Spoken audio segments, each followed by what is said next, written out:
आप देख रहे हैं दुनिया भर की खबरें। आज है 22 मार्च 2026 और ये रही आज की सुर्खियां। लेबनान में बड़ा ब्रिज ब्लास्ट, इसराइली फौज ने लितानी दरिया का कासिमिया पुल उड़ाया। कतर में हेलीकॉप्टर क्रैश में 7 लोगों की मौत, हलाक होने वालों में तुर्की के फौजी भी शामिल। बेंजामिन नेतन्याहू ने IRGC के कमांडर्स को पर्सनली निशाना बनाने की दी धमकी, कहा पूरा मुल्क अब फ्रंट लाइन बन चुका। ऑपरेशन ट्रू प्रॉमिस 4 की 74वीं मिसाइल लहर जारी। तेल अवीव और पेटा तिक्वा में हुए नुकसान की तस्वीरें आई सामने। ईरान में बिजली पानी ठप होने का दावा। अमेरिका और इसराइल के साइबर अटैक ने ईरानी पावर प्लांट्स को हिलाया। IRGC ने दी दुनिया भर के टेक सेंटर्स को धमकी। और गजा में फिर हमले, कई लोगों की गई जान। उधर वेस्ट बैंक में इंतहा पसंद सेक्टर्स ने फिर कर डाला फलस्तीनियों का बड़ा नुकसान। इन हेडलाइंस के अलावा भी हैं कई अहम खबरें। आज़ाद बोल इंडिया में आपका खैर मकदम है। मैं हूं आदिल खान आज़ाद और यह है स्पेशल प्राइम टाइम शो दुनिया भर की खबरें। तो चलिए शुरू करते हैं तफसील से खबरों का ये सिलसिला। इसराइल ने आज लेबनान पर बड़ा हमला किया है और लितानी दरिया पर बना हुआ एक अहम पुल तबाह कर दिया है। इसराइली फौज ने साउथ लेबनान में टायर और सिदोन को जोड़ने वाले कासिमिया ब्रिज को बमबारी करके उड़ा दिया। ये उसी की तस्वीरें हैं। ये ब्रिज लितानी दरिया के ऊपर बना था, जिसके टूटने से टायर और सिदोन जैसे शहरों के बीच राब्ता पूरी तरीके से खत्म हो गया है। इधर के लोग उधर नहीं जा सकते और उधर के इधर नहीं आ सकते। इसराइली डिफेंस मिनिस्टर ने आज इतवार को ही लितानी दरिया पर मौजूद तमाम पुलों को जमींदोज करने का ऑफिशियल ऑर्डर दिया है।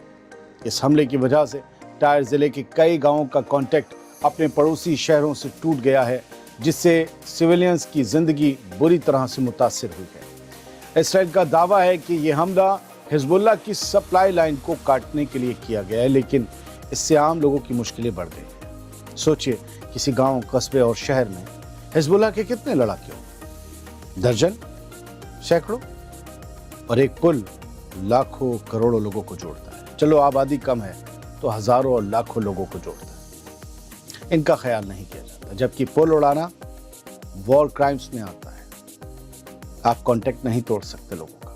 बढ़ते आगे, कतर के समुद्री इलाके में आज इतवार को एक फौजी हेलीकॉप्टर क्रैश हो गया, जिसके बारे में हमने आपको बताया था। अपडेट यह है कि इसमें सवार सभी 7 लोगों की मौत हो गई है। हलाक होने वालों में कतर एयरफोर्स के 4 एहलकार और तुर्की के 3 लोग शामिल हैं। तुर्की की डिफेंस मिनिस्ट्री के मुताबिक इसमें एक फौजी और असेलसान कंपनी के 2 टेक्नीशियन थे। यह हादसा उस वक्त हुआ जब हेलीकॉप्टर कतर तुर्की जॉइंट फोर्स कमांड के तहत एक ट्रेनिंग मिशन पर था।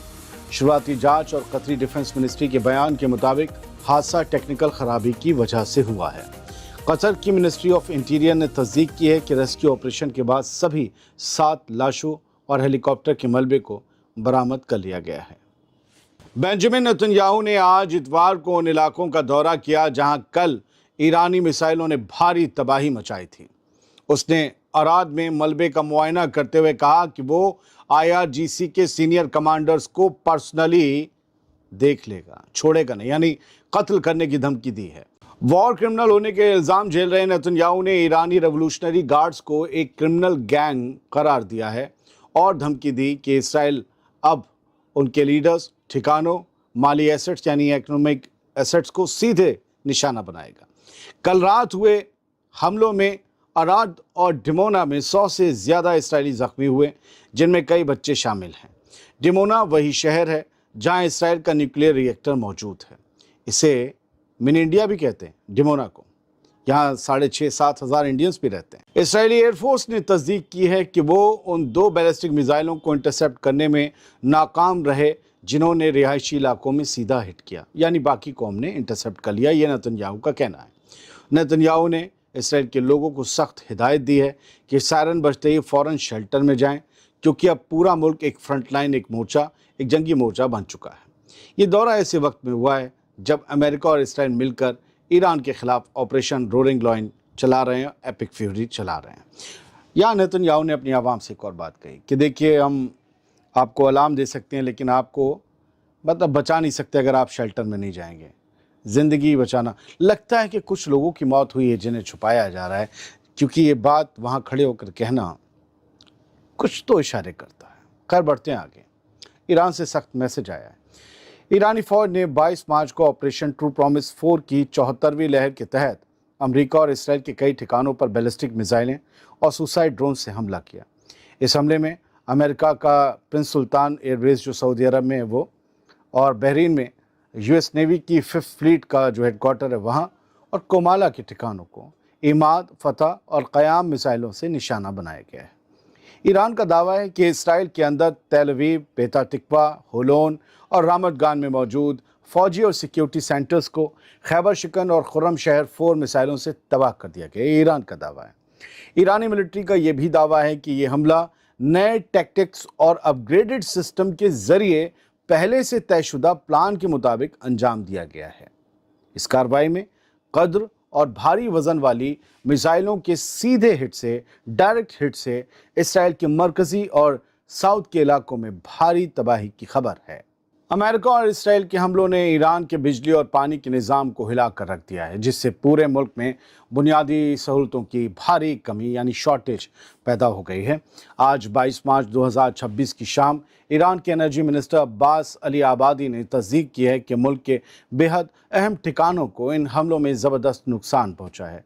खबर के मुताबिक ईरानी न्यूज़ एजेंसी इसना ने यह बताया है कि अमेरिका के सदर डोनाल्ड ट्रंप और इसराइली निज़ाम ने न सिर्फ हवाई हमले किए हैं बल्कि उनके पावर और वाटर प्लांट्स पर बड़े साइबर अटैक भी किए गए हैं। इन हमलों की वजह से कई बड़े शहरों में बिजली गुल है और पानी की सप्लाई पूरी तरह से ठप हो गई है। ईरानी हुकूमत ने इसे दहशतगर्दाना हमला करार देते हुए कहा है कि आवामी ज़रूरतों को निशाना बनाना वॉर क्राइम है। लेकिन इसराइल कहाँ वॉर क्राइम मानता है, और इसराइल के साथ वाले भी। IRGC ने एक बड़ी वार्निंग जारी कर दी है। ईरान के रेवोल्यूशनरी गार्ड्स की इंटेलिजेंस सर्विस ने साफ कर दिया है कि अगर अमेरिका ने ईरान के पावर प्लांट्स को निशाना बनाया तो इसके 48 घंटों के अंदर दुनिया भर के अहम टेक्नोलॉजी सेंटर्स को, टेक सेंटर्स को तबाह कर दिया जाएगा।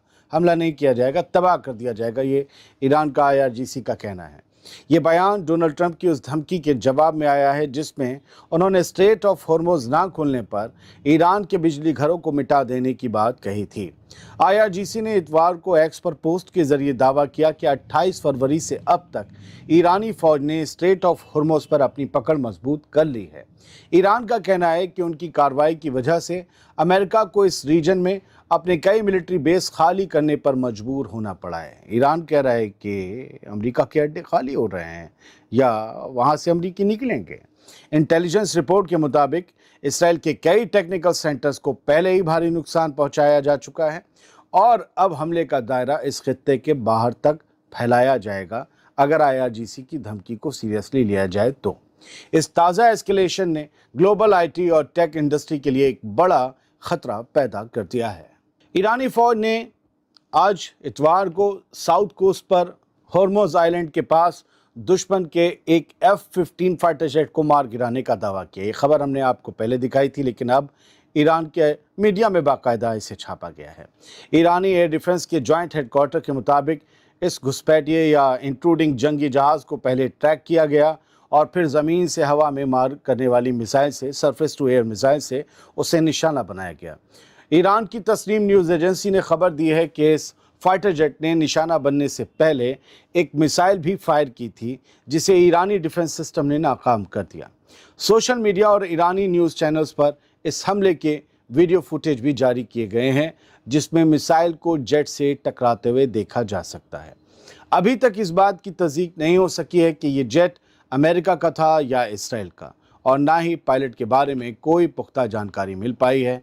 नहीं पता चल पाया है कि फाइटर जेट क्रैश हुआ या बुरी तरीके से चोट लगने के बाद कहीं लैंड हो गया।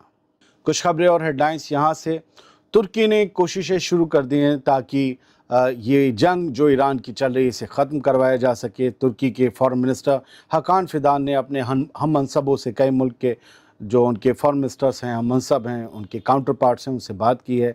इसमें यूरोपियन यूनियन के बहुत से मुल्क के लोग थे और इसके अलावा अमेरिका के भी ऑफिशियल्स थे, उनसे भी उन्होंने बात की है। बद्र अब्दुल्लती से बात की है उन्होंने, मिस्र में काजा कालास जो EU के हैं उनसे भी बात की है, और बहुत से लोग हैं जिनसे तुर्की के फॉरेन मिनिस्टर इस वक्त राब्ते में हैं ताकि किसी सूरत से इस जंग को ख़त्म करवाने की कोई सूरत निकल सके। ईरान पर भी हमले हो रहे हैं। जो मैं तस्वीर आपको दिखा रहा हूँ वो इस्फहान की है। इसराइली एयरफोर्स ने यहाँ अब से कुछ देर पहले हमला किया है शाम के वक्त, और ये तस्वीरें रात 8:18 पर आज 22 मार्च में इसराइली चैनल्स के थ्रू बाहर आई हैं। इस्फहान वही जगह है जहाँ पर ईरान की न्यूक्लियर फैसिलिटी भी है, लेकिन ऐसा नहीं है कि इस्फहान में सिर्फ न्यूक्लियर फैसिलिटी है, वहाँ पर कुछ और जगह भी हैं जो जहाँ पर ये हिट किया गया है। कुछ न्यूज़ नेटवर्क ने गज़ा का आज का मंजर दिखाया है, और आप अगर देखेंगे इस फ़ोटो को जूम करके तो आपको एक कार तबाह हुई दिख रही होगी। इसके ऊपर इसराइली ड्रोन ने बम गिराया है। ये नुसैरियत रिफ्यूजी कैंप है गज़ा स्ट्रिप का। ये पुलिस की गाड़ी थी। जाहिर सी बात है कि हमास की जो पुलिस विंग होगी, जो गज़ा की हिफाजत में लगी रहती होगी, क्योंकि निज़ाम उन्हीं के पास था, है भी अभी, क्योंकि नया निज़ाम आया नहीं है, तो उनकी गाड़ी को हिट किया है। भाई सीज़ फायर किसके बीच है? आम लोगों के बीच और आईडीएफ के बीच नहीं है, आईडीएफ और कसाम ब्रिगेड या हमास के बीच है। तो ये कैसे सीज़ फायर की रोज़ खिलाफ वर्जी करके गज़ा में बम गोली बरसाई जा रही है? आईडीएफ का यही कहना है कि हमास के लोग थे। अरे थे तो भैया, सीज़ फायर किससे है तुम्हारा? मिट्टी के ढेलों से या सिंजे के ढेलों से? खैर आगे बढ़ते हैं। सेटलर्स जो हैं इंतहा पसंद यानी उग्रवादी सेटलर्स, उन्हें कभी कभी दहशतगर्द आतंकवादी भी लिखा जाता है, इसराइली मीडिया भी लिखता है। उन उग्रवादियों ने, उन एक्सट्रीमिस्ट सेटलर्स ने फ़लस्तीनियों की प्रॉपर्टी पर बहुत रात से मजालिम ढाए हैं। कई जगह पर घरों में आग लगा दी, गाड़ियों में आग लगा दी, उनके खेतों में आग लगा दी। और आज दिन में 22 मार्च में जो उन्होंने किया, रात 8 बजे उसकी तस्वीरें आई हैं।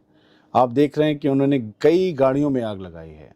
तो इस तरह की जुल्म ढाते हैं, गाड़ियों में उन्होंने आग लगा दी। कितना खिसियाते हैं उन फ़लस्तीनियों से जिनके पास बहुत कम कुछ है, उनसे ये इस कदर हिरस और जलन, हसद, बुग़्ज़ ये रखते हैं, बल्कि चाहते हैं बर्बाद हो जाएं और जगह छोड़कर चले जाएं।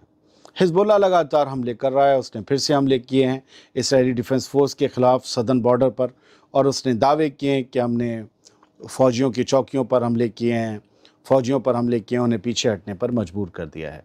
भारत की हेडलाइंस पीछे रह जाती हैं। एक दो हेडलाइंस तो पढ़ लेनी चाहिए कि हमारे देश में क्या हो रहा है और हमारा देश इंटरनेशनल मीडिया को कैसे देख रहा है। एक हेडलाइन ये है कि ईरान से सीज़ फायर वार्ता करना चाहते हैं ट्रंप। ईरान की शर्त, पहले मुआवजा दो, आगे हमला नहीं होगा, इसकी गारंटी दो। कई और हेडलाइंस होती हैं, आप कुछ और भी देख रहे होंगे, अपडेट्स होती रहती हैं। तो फ़िलहाल जो न्यूक्लियर अड्डे हैं ईरान के, उसको लेकर कम फिक्र हो रही है, लेकिन इसराइल के न्यूक्लियर डिमोना को लेकर काफ़ी फिक्र है हमारे मीडिया में। अमेरिका से एलपीजी, रूस से क्रूड लेकर भारत पहुंचा शिप।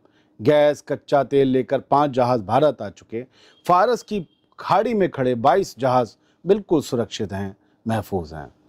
एक और ये हेडलाइन अभी रात में बनी, मोदी की पश्चिम एशिया यानी वेस्ट एशिया के हालात पर। ईरान वेस्ट एशिया में ही आता है। तो मोदी की वेस्ट एशिया के हालात पर हाई लेवल मीटिंग। गैस तेल की स्थिति पर 3.5 घंटा चर्चा की। अमित शाह, नड्डा समेत कई मिनिस्टर्स शामिल हुए। देखिए, भारत में एक मजबूत सरकार है, लेकिन ना चाहते हुए भी कहना पड़ता है कि हमारे पास ऑयल तो नहीं है, है ना। तो अगर मिडिल ईस्ट से, ईरान की तरफ से जो भी हमारा तेल गैस आता है वो आना बंद हो जाए ना, तो हमारे मुल्क पे बहुत बुरा असर पड़ता है। हालांकि बहुत से लोग हैं जो जोश में, बदअक्ली में ये कह जाते हैं इन अरबों से तेल मत लो, इनसे ये मत लो, मुसलमानों से ये मत लो। उन्हें पता नहीं है, असल में उनके पास तेल डलाने के ठीक ठाक से पैसे भी नहीं हैं, उन्हें बस काम पर लगा दिया गया। बहुत बहुत शुक्रिया, सलामत रहिए, खुश रहिए।